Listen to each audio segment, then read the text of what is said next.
So it's like this. Say your partner is kind of quiet during dinner and you immediately think, oh, they're mad at me, or they don't love me anymore. Well, that's kind of like mind reading and catastrophizing all rolled up into a double whammy thinking trap.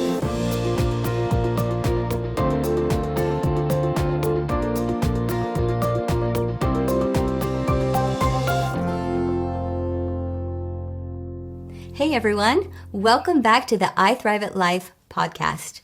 I'm Teresa Starr, and this is my handsome husband, Rick. Thank you. This podcast is part 2 of our Thinking Trap podcast. Last time we talked about 2 thinking traps, catastrophizing and generalizing. That's right, and today we're unpacking 2 more very common thinking traps that can throw a wrench into the works of our relationships. The thought traps we're discussing today are mind reading and mental filtering. We'll also explore some antidotes to these cognitive distortions, so stick around. Let's dive into our first thinking trap for today, mind reading. I've just got to say, this actually sounds like a pretty cool thing, right? I mean, who wouldn't want to be able to mind read? Yeah, well, it's not as cool as it sounds, especially when you consider the challenges it causes in life and in relationships.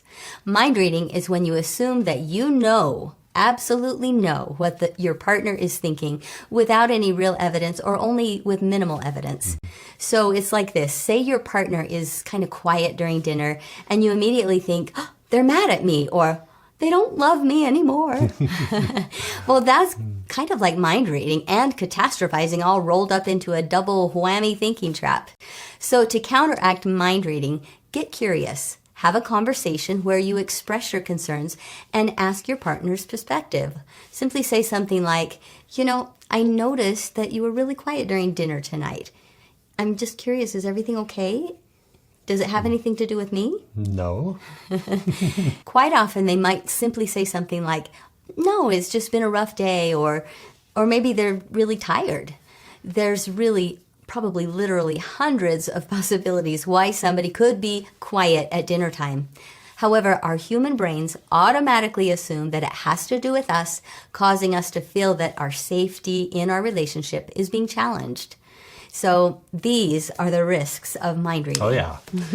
I can think of another reason why someone might be quiet at dinner time. Why is that? Well, maybe they're just trying to figure out what they want to eat for dessert, like ice cream or cookies or both. That's true. The point is, we need to be careful of the mind-reading stories we create, especially if we make ourselves out to be the victim and we make our partner out to be the villain. Yeah, that's not fair. Right. So, for example, let's say you're at work and your boss delegates one of his big projects off from his plate and onto yours. It would be easy to think, what a lazy bum. He's dumping all of his tough jobs onto me, and then he's going to take all the credit for himself. Our brains really go to town with mind reading. Oh, yeah. Instead of assuming the worst about the other person and making up a story, it's much better to respectfully ask for clarification. More often than not, we'll find out that our perceptions were way off from reality. And it's really not right to accuse someone else of being guilty of a story that we actually created in our minds. Sometimes we even try to mind read based on the slightest little bit of body language evidence, which really isn't fair to the other person. Like when you get your hair cut and you ask your partner if they like it. Well, they might even say yes, but that subtle look on their face has you convinced that they are lying and they actually don't like it at all. Well, that, my friends, is mind reading.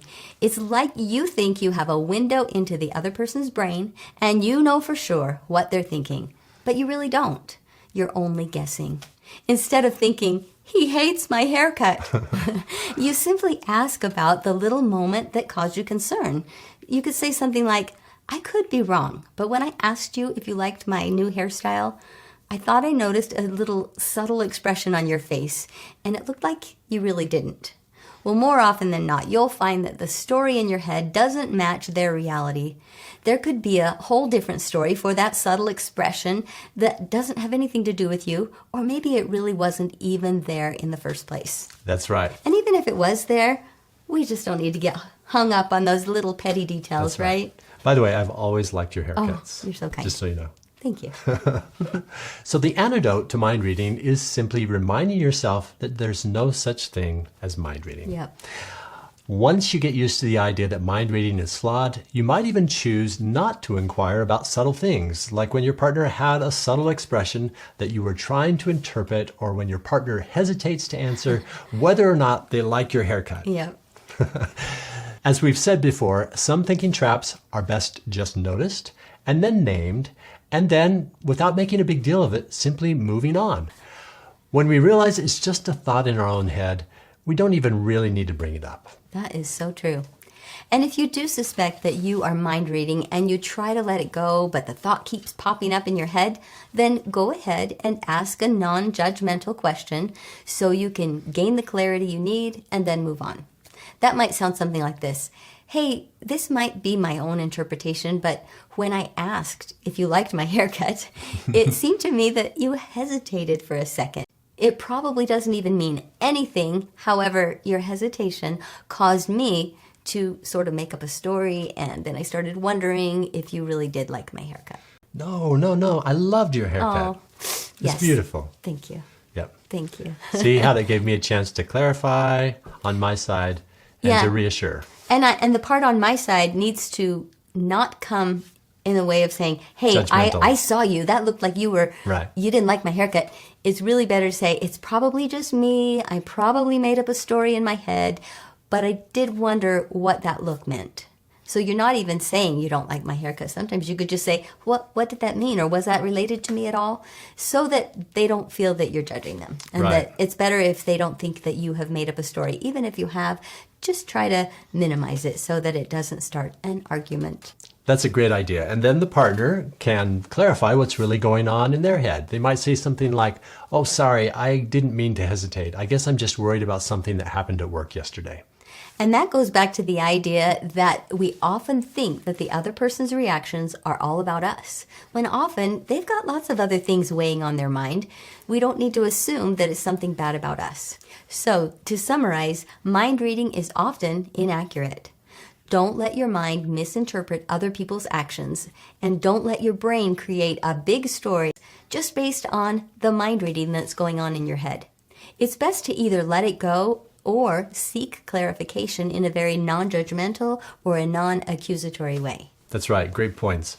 And here's one more mind reading trap that we need to be careful not to get stuck in. This one happens when we expect the other person to read our mind. And if they can't, then it's time to punish them with a silence treatment. Right. Have I ever done that? Never. Mind reading is not a real thing. I mean, we do it. We think we're doing it, but we're never really getting the mind reading accurate. So it's good to try to be sensitive to each other's thoughts, feelings, and needs and wants, but it's not fair to expect the other person to read our minds. And it's especially not fair to punish them when they don't read our minds like we think they should.